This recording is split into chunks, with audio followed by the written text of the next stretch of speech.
can you tell me, did you notice any difference? You're working with kids, what age mainly? Right now, I am with children age 5 and 12. Did you notice like any when a kid comes to you first time, ever not knowing anything about yoga and do the practice for a while, do you see any difference when they come back to you after some time? They are very quick.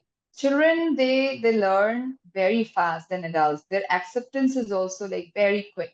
So, and they do not judge their own bodies. They will come whatever, however they can, they will make an attempt to do.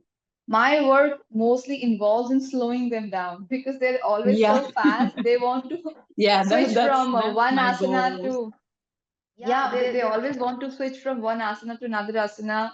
Holding, balancing is little challenging for them because they just want to hop around all the time. I think within weeks they get to know me, the way I teach, and they starts to follow because they see other children also who are practicing along. Working with Yeah, adults can be difficult, but with children it comes very easy. Plus, I have a love for children, so it is yeah. really easy for me. It's not that It difficult. helps. You need to have love for children, but because it's the Yes. most difficult work ever. So you notice that they are like picking up fast, but is there any difference like in staying in asana for a longer period of time? Do you see Yeah. that thing like I want to get out of this quick, or they Yeah. So adapt to it? usually I do not strain children. Like I do not force them to stay in an asana for a longer Of course. duration. Yeah, Children should not stay. In fact, children should not be holding an asana for too long. yeah, But yeah. then at least for a few seconds, just be there just to process. If they're in a downward facing dog, Adho Mukha Svanasana we call it. So Yeah. they should at least stay for as long as they're able to, feel the weight of their body in their hands, see the world upside down for some Yeah. time, and then quickly release. Just So enough that, to like to feel the body, to feel what's happening, where is yeah, the pain, where is this yes, discomfort, what just yes. happens, and then you can go. Adults, we can suffer a little bit in our bodies. It's fine. It's No, fine. nobody should suffer. Nobody should I'm suffer. joking, but there is a little bit Yeah, of suffering when you're weak, when yeah, you are like all over the place, when you're dealing with a lot of emotions and things that are coming out in every yeah. pose. There is a little bit of suffering, but it's a Yes, good suffering. certainly. See, the pain will be there because you're activating your body, you're Yeah, channelizing, you're opening the ducts. So it is but obvious. And you need to challenge your body also a little, only then you can make progress with the body. Otherwise, you'll be stuck at one place. there is a good pain and a bad pain. You need to Yes, make a difference. absolutely. So if Absolutely. your knee hurts, that's a bad pain. Get out. Yeah. if Yes. if you feel the stretching pain, go for it. Yeah. Emphasize the pain. Just do it. Just you need Yes. to like change it. You're changing your body and you're changing the mind. That's the Yeah. brilliance of yoga. You're changing your mind. You're there for Yeah. exercise, like to be Yes. fit or whatever, but you're changing your mind. Like I Yes. made that reel the other day about the stabilization of the body. When you're stable in your asana, when you're like, Yeah. okay, I'm good, like I'm good, I'm not in pain, even if I feel the discomfort, I'm good with the discomfort. Then you're good Yeah. with the mind. I love how you say you don't like force them to stay in the pose, but they need to feel discomfort also.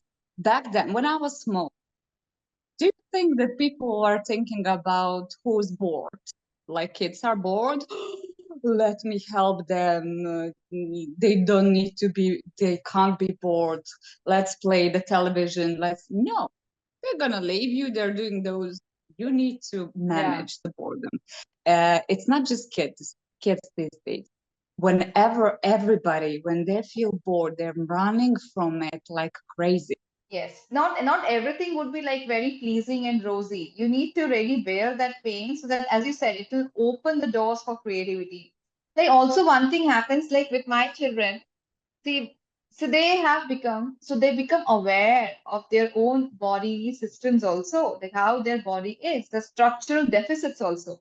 Like some of them have flat foot, Nice, some of them nice. have hyperflexed elbows, hyperflexed knees, and they're aware now. So we have to tell them like what you should be doing, how you should be going in certain asanas to avoid future injuries.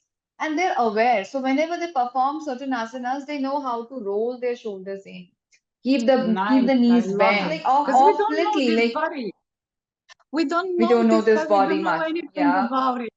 We don't know Because we anything. don't pay attention to it. We do not Yeah. spend time on it. I mean, we don't need to know. We're not equipped to know every possible thing. You know what? One exercise I would say that we do in our class is to identify your pulse. This Nice. I I'm gonna ensure steal that that we one. do. Yeah, you do that. Okay. So like here, wherever you know, wherever the points are.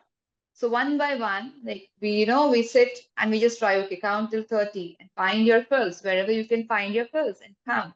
So this we do with children. Some are still getting there, but some do it beautifully. And what it is doing, it is meditative. It just settles you down because you are constantly connected with your pulse. You are counting, Yeah, you can't miss a beat, and you have to be there and you focus on your breath. This is one of the good. practices that we do in our class, and it's a good practice. Even I do it as well. Very So silent. then, I call them and okay, I help them find first. Okay, I take their wrist and I help them find and I put my finger. Once I identify the spot on their wrist, I put their finger there and press with my finger on top. And I ask them Yeah, to close their eyes and go silent and see if they can feel the thumping, the little thumping of that beat in their wrist. And it's okay. It's like a eureka moment for them.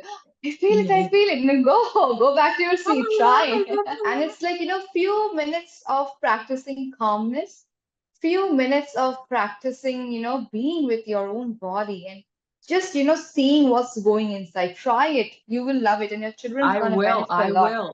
I'm emphasizing the part when we change our breathing, but something happens. When we feel certain emotions, our breathing starts to change.